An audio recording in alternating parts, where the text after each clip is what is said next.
Good morning and happy blessed Friday. I guess I wanted to start off or even end this year with live happy Fridays simply because I think it's important to hear the voice behind the message.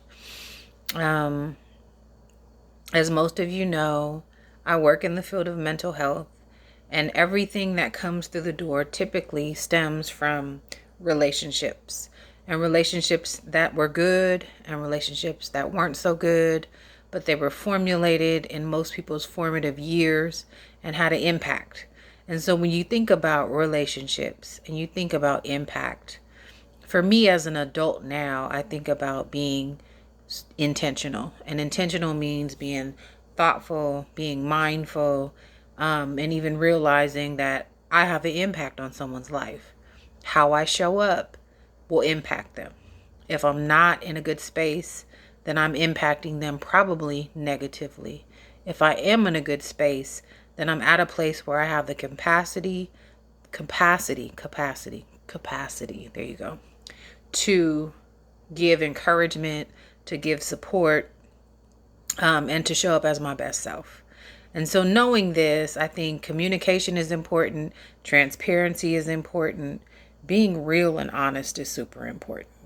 I think we live in times where it's all about superficial, what you show to the world, but how you really feel when you're alone is quite different. They don't match.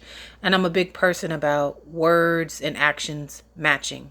I believe that when your words and your actions match, it creates an environment where people can feel like they have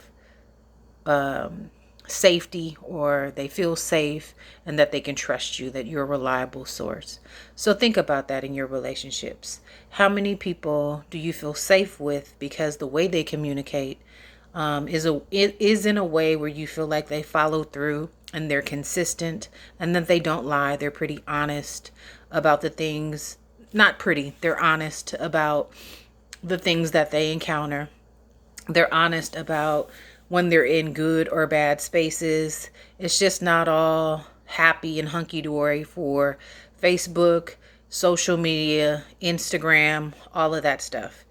And then think about the people who front for social media, but behind closed doors, you know that they're hurting or they're missing something, but it's more important for them to appear to be in happy, safe, healthy spaces than to really show up and be who they really are. I'm about longevity. I'm about connectivity. I'm about communication. Again, honesty, transparency, and just being real. It's not all good. We live in the Bay Area. We know that the Bay Area is probably one of the top places that people have come. Gentrification has occurred. And all of those things take a toll on someone's physical, mental, and spiritual health. So, in these times of like deep struggle, who can you call on? Who can you trust? Who do you know will be consistent? Who do you feel safe with? Think about that. I love you always. Shani B.